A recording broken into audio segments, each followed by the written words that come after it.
আসসালামু আলাইকুম সুপ্রিয় দর্শক মণ্ডলী, আপনারা নিশ্চয়ই লক্ষ্য করেছেন বাংলাদেশের একজন ক্রিকেট প্লেয়ার মাশরাফি বিন মুর্তজা নাম, তার বাড়ি খুলনা বিভাগের নড়াইলে। তো সে একটা মন্তব্য করেছে বা স্ট্যাটাস দিয়েছে, সে মরে গেলে যাতে তার দেহটা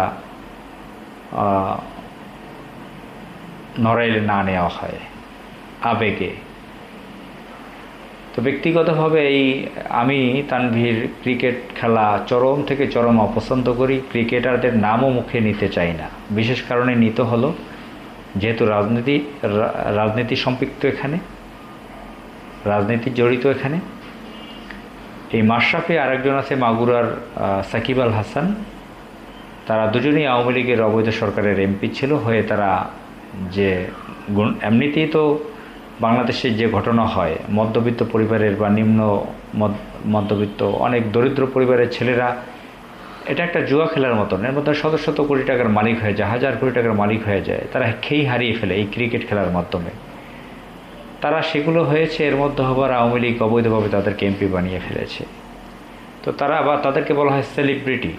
তারা পরিচিত মিডিয়ার কাছে, তাদের অনেক মূল্য বিভিন্ন কোম্পানিগুলোর কাছে, কোটি কোটি তরুণের কাছে মাথায় আগলিয়ে রাখে তাদেরকে।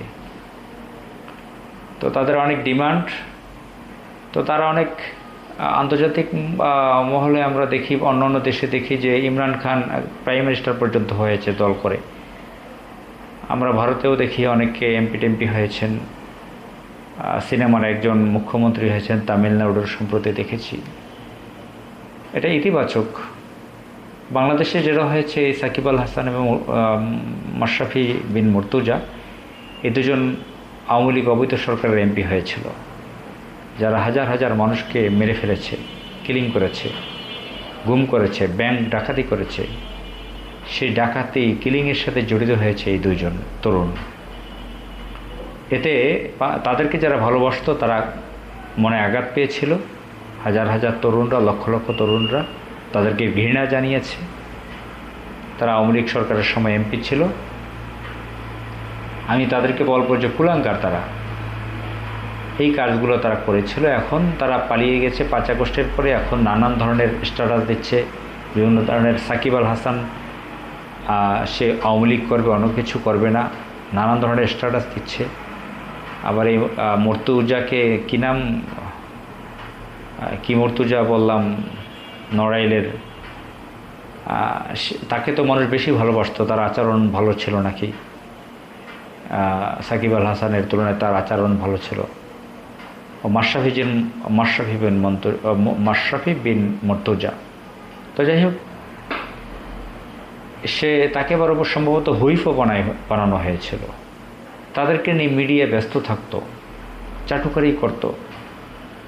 কি একটা রাজ পরিবারের মতন তৈরি করেছিল এই ধরনের পান্ডা, সন্ত্রাস, চেলা চামুন্ডা দিয়ে হাসিনা, সবগুলো পালিয়ে গেছে।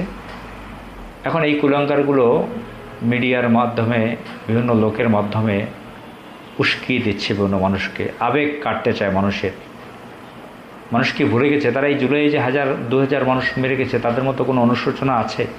ক্ষমা চেয়েছে তারা যে আমাদের ভুল হয়েছে, লোভের কারণে আমরা অবৈধ সরকারের এমপি হয়েছিলাম, এটা উচিত হয় নাই। তো যাই হোক, এ ধরনের মির্জাফর কুলাঙ্গার থাকবে, আমরাও থাকব। এর মধ্যেই আমাদের বেঁচে থাকতে হবে, কল্যাণকর কাজ করতে হবে। আসসালামু আলাইকুম।